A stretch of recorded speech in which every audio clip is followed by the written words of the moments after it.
Fala pessoal do canal Tech! Equilibrar custo-benefício é uma das piores coisas possíveis, afinal para cada punhado de reais que o preço de um aparelho desce, alguma coisa dele acaba cortada ou diminuída. Bom, nesse caso temos aqui o LG K10 novo. Ele traz a proposta de ter um bom custo-benefício e mira no público mais jovem. Então, será que deu certo? Confira agora a nossa análise completa. No passado chamamos um LG da série K de 2016 carinhosamente de sabonete de vidro, afinal seu design parecia muito comum. Hoje temos o K10 novo, que parece ter saído exatamente da mesma forma, porém modelado para um aspecto mais sóbrio. Contando com um design arredondado e bordas mais interessantes, temos o K10 novo como uma versão estética e ergonomicamente melhor que os antecessores, apresentando acabamento metalizado na moldura e preservando acabamento 2.5D frontal. Ele é leve, em 138 gramas e 8 mm de espessura mostra um peso bem distribuído, sendo sua pegada agradável, justificando muito bem o corpo arredondado com seu manuseio confortável. Uma desambiguação: não temos um leitor de digitais no aparelho. Esse botão na traseira pode parecer, mas não é um leitor. Ele é apenas um botão traseiro para bloqueio e desbloqueio do celular. É exatamente como a LG fez em vários modelos, só que dessa vez dá a impressão de que há leitura de digitais. Equipado com o chipset MediaTek MT6750, temos um aparelho com CPU octa-core de 1.5 GHz, GPU Mali T860, 2 GB de RAM, 32 GB de armazenamento interno, Bluetooth 4.1, Wi-Fi BGN e suporte Dual SIM 4G. Durante nossos testes, a versão do Android no modelo era 7.0 no GA.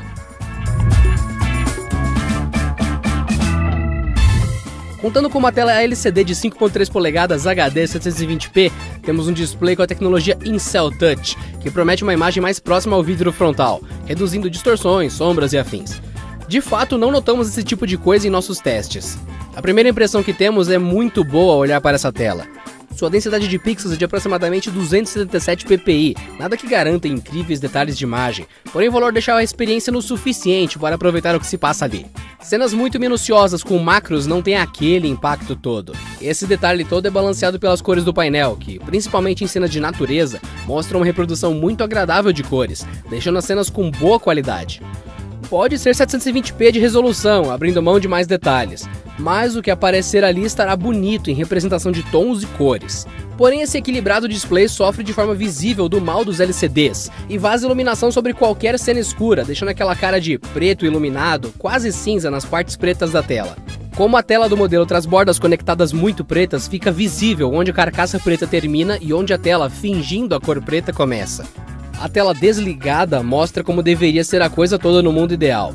Vale notar que nós não constatamos aquele brilho cinza nevoado que pode acontecer no display, ou então aquele reflexo prateado, que também acontece em alguns LCD. Isso não acontece aqui. O que acontece é que há uma dificuldade notável dessa tela de criar a escuridão sem vazar luz. É somente isso. Se a tela é ok, o som não é bom. Em nossos testes sempre esperamos baixa qualidade dos falantes de um aparelho compacto. Porém, o K10 novo mostrou-se um dos mais fracos do mercado nesse aspecto. A potência sonora, o volume, é baixo. Você não vai conseguir ouvir nada dentro de um carro em movimento, por exemplo.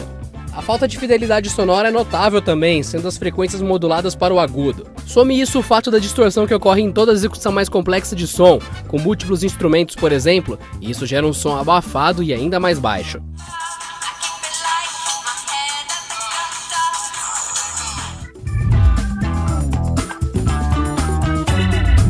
Ao iniciar o aparelho, temos a serviço do usuário as modificações de painel, menus de configuração e uma quantidade considerável de apps pré-instalados da LG. O widget na tela inicial deixa claro que essa experiência visa o bem da fabricante, não do usuário. Como sempre dizemos, mudanças da interface do Android são bem ruins na maioria esmagadora dos casos e quase sempre entregam recursos repetidos de baixa qualidade ao usuário, e isso também acontece no K10 novo. Se o modelo contasse com Android de verdade, ou padrão, seria bem melhor e mais agradável usar o aparelho, sem a interface poluída e nada prática da LG. Com o desafio de processamento menor ao rodar tudo em 720p, sobra uma folga e tanto para o processador. Em geral, descer a resolução dos games e aplicativos faz tudo rodar com mais folga em qualquer máquina, e notamos isso no K10 novo. Durante nossos testes, notamos que games muito gordos, como The Trail e outros títulos de alta complexidade, conseguiram rodar de forma até que agradável. Para o intermediário, podemos dizer que o tempo de load, aqueles segundos para o jogo começar a funcionar de fato, existe, e acontecem algumas perdas de frame nessa etapa. Porém, no tempo seguinte acontece uma experiência estável e há viabilidade de aproveitar os títulos. Dessa forma, a LG K10 novo fica com a anotação de valente pelos testes que ele passou aqui no Canaltech. Ele roda alguns títulos de peso da Play Store, mas é claro, ele é intermediário, então ele acaba sentindo isso. Ele perde alguns frames, em alguns games apresenta uma lentidão ou então alguns problemas de execução. Claro, ele é intermediário.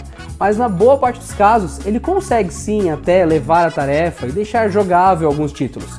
É meio difícil colocar isso em palavras, dizer uma coisa abstrata como ele é bom, mas nem tanto. Então por isso mesmo, segue agora nosso teste de benchmark que nós sempre fazemos com os aparelhos aqui do Canaltech. Confira os resultados do K10 novo nos benchmarks.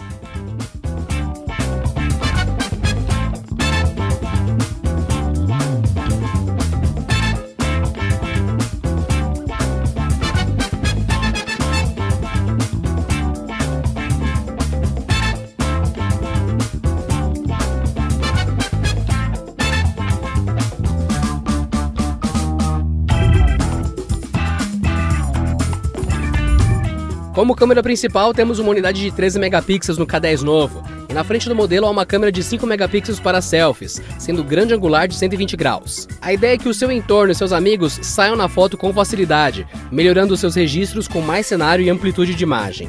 O que temos nela?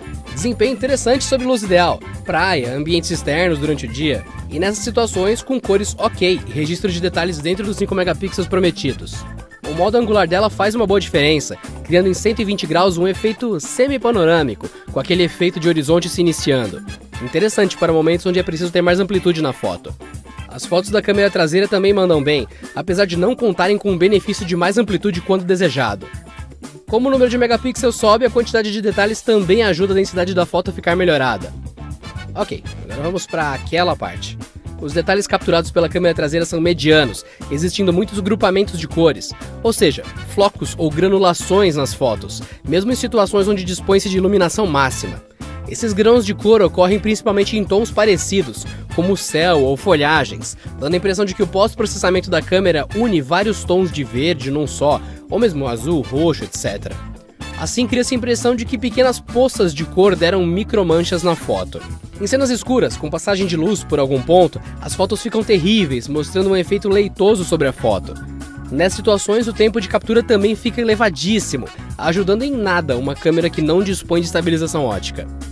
Mais um detalhe, existe um efeito de neblina sobre as fotos com luz em ambientes internos, como se a iluminação artificial rebatesse no assunto da imagem e contaminasse o espectro luminoso que a câmera vê. Anotaram tudo? Bom, isso foi nossa descrição das fotos da traseira, de 13 megapixels. O problema aumenta um pouco na frontal de 5 megapixels, principal chamariz do produto, segundo a publicidade sobre ele. Como era de se esperar, pelo menor tamanho as fotos frontais ficam inferiores, deixando muito mais evidente tudo o que dissemos sobre o sensor traseiro. Ou seja, bolhas de cor e ruído. Em ambientes internos com iluminação média, as fotos sofrem ainda mais. Essa câmera pode ter ângulo aberto, mas foi projetada para a praia pelo visto, onde há luz de sobra. Vai notar uma coisa interessante.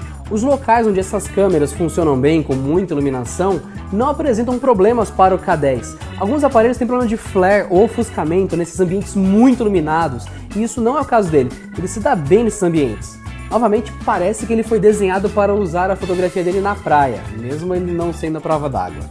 Normalmente o vídeo é parte complementar da câmera e pronto, frames animados, mais ou menos na qualidade em que pode-se ter de fotos com aquele smartphone. Não é isso que ocorre com o aparelho. O vídeo produzido por ele é bem ruim, o padrão de captura é a qualidade HD 720p, porém nos menus existe a opção Full HD. Mesmo nesse modo parece que os vídeos ainda estão em 720p, porém esticados para 1080p. Curioso é que o site oficial diz, resolução da filmadora principal, 720p HD. As imagens capturadas são mais escuras do que deveriam e o nível de detalhes é bem ruim, como se houvesse muita compressão sobre o arquivo final do vídeo.